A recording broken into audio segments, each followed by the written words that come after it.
What's going on, everybody? Welcome to Spang's World. This is going to be video 2 of our beginner's guide to wheeling. If you haven't seen video 1 yet and stuff, I'll link it up here. It'll have the 5 things you should carry while going off-roading and stuff at the bare minimum for your first time, or even if you're an expert and stuff. But in this video, we're going to go over some of the pre-trip stuff you should do to get ready, and let's dive into it. First off, you should go hands-on with your vehicle and stuff. Doesn't matter if you're going to take it to the mechanic to have them fix it or if you're going to fix it yourself. You should go through and make sure everything's tight and stuff. Starting with the front here. Just get down here, start grabbing things. Check for loose nuts and bolts and stuff. I like to mark my bolts and stuff. That way it's I can just glance down there, easily see if it moved at all or not. And then usually do it on the nut side also. I need the light, I think.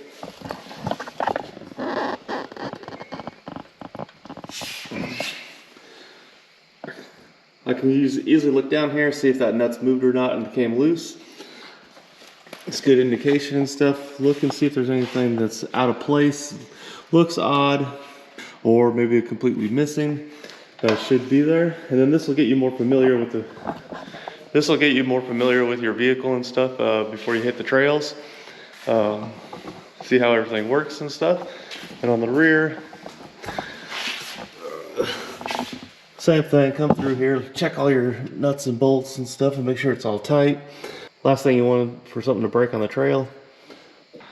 Another thing, you want to store all your stuff to where it's not gonna bounce around on you and stuff. While you're out there, you're hitting rocks and stuff, starts hitting rocks and everything, and the stuff starts bouncing around. You don't want something coming down a steep incline or going up one, something coming and smacking you in the back of the head while you're driving, or one of your passengers. Like, here's my tool roll, you saw it in the last video. If I'm just doing a day trip, I usually just tuck it up under here, or I'll put it in the back for longer trips and stuff. Put it in an actual bigger tote that I take with me. Most of the time the recovery gear sits right here, winch controller stuff that I can easily get to and stuff on the driver's side. I usually keep everything on the driver's side as much as possible. Things I'm going to use a lot. I'm not walking all the way out of the vehicle, going to the other side and stuff, or having to climb in the back, open up the back and stuff to get to it. We do a lot of day trips to like the Badlands off-road park and stuff, and it's a good possibility one of us is going to get hung up on the rocks or something. Have to use the winch or tow strap and just pull somebody off a rock a little bit, get them from being high centered. You're also looking for noises and stuff coming from your vehicle that sound odd. We were pulling stumps out the other day and noticed a clicking noise when I was in 4-wheel drive, and I don't know if you can see it or not. Being out here, let me just get this in a better spot. Right down there, you can see the U-joint in the axle is shot.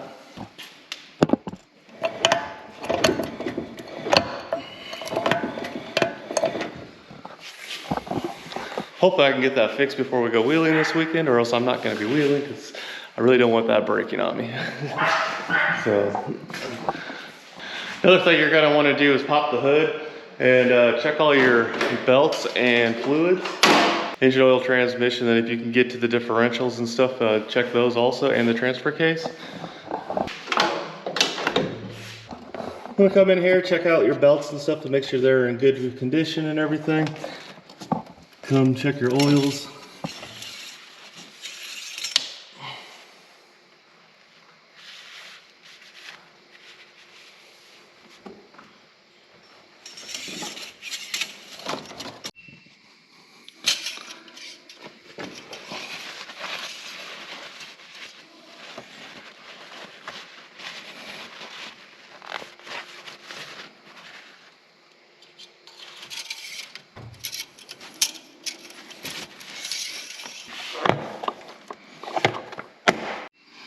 Another thing you want to do is probably do this in the driveway.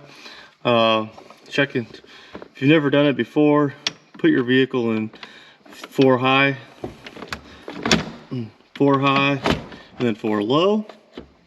Knowing how to use everything before you get on the trail and stuff, it'll help you out and stuff. Especially when you got nerves and stuff going. I even get nervous still with people watching me and stuff, especially when I'm wheeling with a bigger group and stuff. And then just puts a little bit more stress on yourself.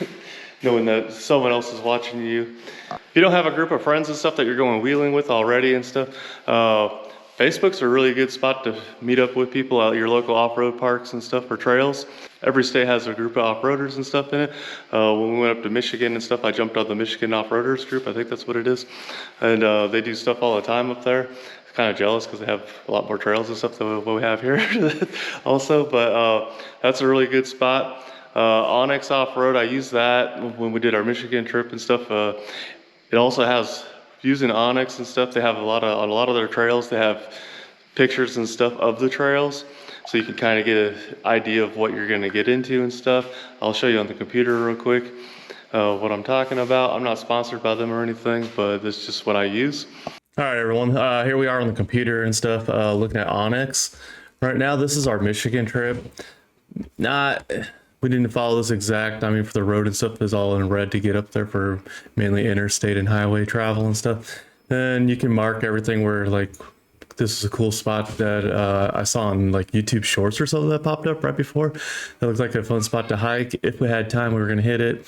Spot to eat and stuff, you can mark everything.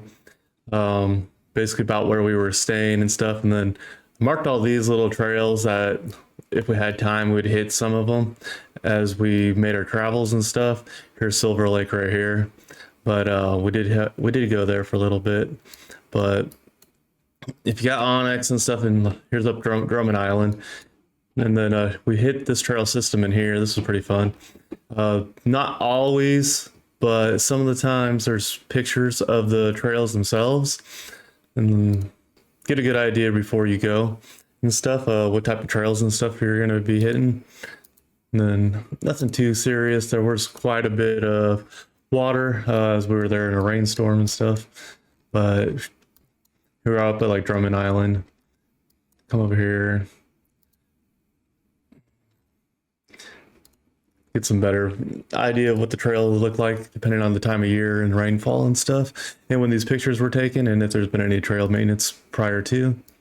All right, guys, hit up the spangsworld.com if you need a hoodie and stuff. Falls right here out of the corner. Colder weather coming, need a hoodie season. But if this video was helpful, hit that thumbs up. Subscribe if you're not already. We're almost to 1,000 subscribers. It'd be nice if we hit that by the end of the year. Leave a comment down below if you think there's a tip that I missed or something that would be helpful for a new wheeler. Or if you got a question or something about going out wheeling for your first time, or second time or third time or 100th time. I think we're always going wheeling and stuff, usually about once a month and stuff. So maybe we'll catch you on a group ride and stuff. But until then, see you on the next one. Peace.